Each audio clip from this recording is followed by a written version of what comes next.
அமெரிக்காவில் ஓடி போன ஒருத்தர். ஒரு 25-30 வருஷத்துக்கு அப்புறம் ஒரு அகதியாக போனவர் ஒரு நல்ல ஒரு பேக்கரி வச்சு ஒரு நல்ல நிலைமைக்கு வந்துட்டார். அப்போ தன்னோட கடைசி ஆசை பிள்ளைங்ககிட்ட கேட்கிறார், நான் வந்து ஜெர்மனிக்கு போகணும், நான் வளர்ந்த ஊருக்கு போகணும், நான் பிறந்த வளர்ந்த ஊருக்கு போகணும், நான் அதை பார்க்கணும் அப்படின்னு கேட்கிறார். சரி, நம்ம பையனும் வந்து ஜெர்மனிக்கு அழைச்சிட்டு போகிறோம், 30 வருஷம் கழிச்சு அழைச்சிட்டு போகிறோம். போனால் அந்த ஊருக்கு போன உடனே அவர் வேற எதையும் தேடலை. அந்த ஊரில் நூலகம் இருந்துச்சு, அது எங்கே அப்படின்னு சொல்லிட்டு தேடுறாரு. இது எதுக்கு நூலகத்தை தேடுறாருன்னு சொல்லிட்டு நூலகத்துக்கு கூட்டிகிட்டு போகிறார். அப்போ அவர் கையில் ஒரு பழைய புத்தகம் இருக்கும், 30 வருஷத்துக்கு முன்னால் அந்த நூலகத்தில் அவர் எடுத்துருக்காரு புத்தகத்தை.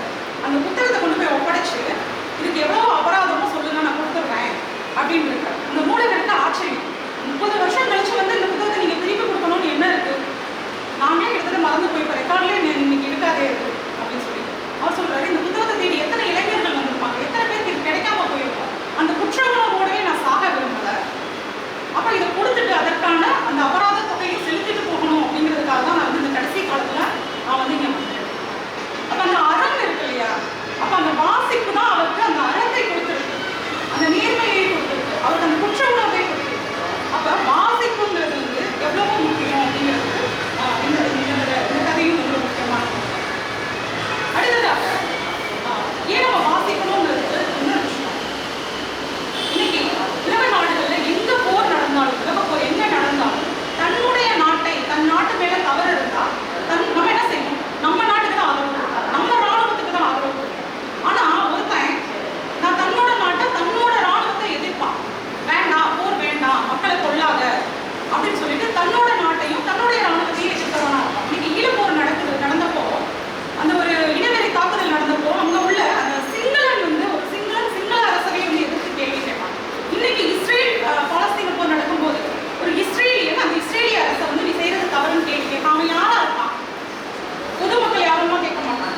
அவன் யாரா இருப்பான்னா அவன் ஒரு கலைஞனா இருப்பான், அவன் ஒரு எழுத்தாளனா இருப்பான். அவனுக்கு தன்னுடைய நாடு, தன்னுடைய ராணுவம்ங்கிறது முக்கியம் இல்லை, அது நேர்மையா இருக்கா, அது அறத்தோட செயல்படுதா, அப்போ அதை நான் விமர்சனம் பண்ணுவேன் அப்படின்னா. அப்ப தன்னுடைய நாட்டையும் தன்னுடைய ராணுவத்தையுமே விமர்சனம் பண்ணக்கூடியவனா யார் இருக்கான், ஒரு எழுத்தாளன் இருக்கான், ஒரு கலைஞன் இருக்கான்.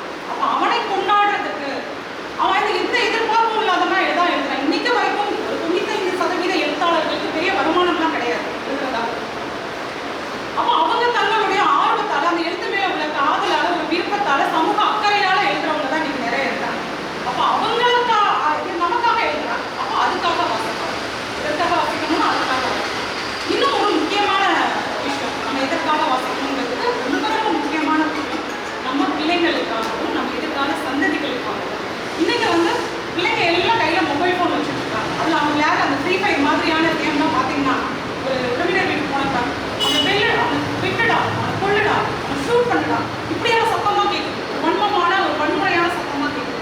அவங்க கொண்டாடுற திரைப்பட நாயகர்கள் எப்படி இருக்காங்கன்னா அவங்க அதே மாதிரி தான் இருக்காங்க. ஒரு கேங்ஸ்டர் படம், ஒரு 1000 பேரை ஒரே நேரத்தில் கொள்ற படம், ஒரு கூர்மையான ஆயுதத்தை வச்சு தாக்குற, முகத்துல தாக்குறது. அப்படி தாக்கும் போது எதிரில் இருக்க அந்த உயிருக்கு எவ்வளோ வலிக்கும் அப்படின்னு நம்ம யோசிக்கிறோம். நம்ம பிள்ளைங்க இன்னைக்கு யோசிக்கிறாங்களா, அதை நீங்க ரசிச்சு பார்க்குறாங்க. அப்போ அப்படி ஒரு தலைமுறை உருவாகிட்டு இருக்கு. அப்போ அதையெல்லாம் தடுக்கணும்னா என்ன பண்ணணும்னா நாம வாசிக்கணும். குழந்தைங்க பொதுவாகவே போல செய்தல் அப்படிங்கிறத தான் பின்பற்றுவாங்க. பிறந்ததுலேருந்தே பார்த்தீங்கன்னா ஒரு 1.5 வயசு 2 வயசு குழந்தைய அம்மா மாதிரி சமைக்க ஆரம்பிக்கணும், அம்மா மாதிரி பொம்மைகளுக்கு மேக்கப் பண்ணணும். அப்புறம் வந்து டீச்சர் ஸ்கூல் போக ஆரம்பிச்சா டீச்சர் எப்படி பாடம் நடத்துறாங்க அதே மாதிரி டீச்சர் வந்து நடத்திப்பாங்க. அப்போ அந்த போல செய்தல் அப்படிங்கிறத தான் வந்து குழந்தைங்க வந்து பின்பற்றுவாங்க. அப்போ நம்ம வந்து மொபைலில் ரீல்ஸ் பார்த்தோம்னா நம்ம குழந்தையும் ரீல்ஸ் பார்க்க தான் செய்யும். நம்ம கையில் புத்தகம் வைத்து படித்தோம் அப்படின்னு சொன்னால் நம்ம குழந்தையும் அதை பார்த்து ஒரு புத்தகம் வச்சு படிக்கும். அப்போ எதிர்கால சந்ததிகள் வந்து நல்லா இருக்கணும், நம்மளோட பிள்ளைங்களை அடுத்து வந்து எதிர்கால சந்ததிகள் நல்லா இருக்கணும் அப்படின்னா நம்ம வாசிக்கணும். நம்ம வாசிச்சாதான், நம்ம வாசிக்கிறத பார்த்தாதான் அவங்க வந்து வாசிப்பாங்க. எந்த நேரம் கையில் புத்தகம் வச்சுட்டே இருப்பேன், ஒரு மாதம் ஒரு 10 புத்தகமாவது வாங்கிடுவேன். அப்போ எங்கள் வீட்டில் சொல்லுவாங்க, இத்தனை புத்தகம் வாங்குறீங்க, இப்படி பணத்தை வீணாக்குறீங்க, இதனால உனக்கு என்ன கிடைக்குது, இதெல்லாம் வாசிக்கிறனால நீ உனக்கு எத்தனை லட்சம் வருமானம் இருக்குது அப்படின்னு கேட்பாங்க. ஆனால் இன்னைக்கு ஒரு கூட்டத்தில் கூப்பிட்டு ஒரு சிறப்பு விருந்தினராக பேச சொல்றீங்களா, இது எங்க இருந்து எனக்கு கிடைச்சது, இந்த வாசிப்பு ஒரு பெரிய கல்லூரி விழாவில் என்னை ஒரு சிறப்பு விருந்தினராக கூப்பிட்டு ஒரு சிறப்புரையாட சொல்லுவாங்க. அப்போ அது அந்த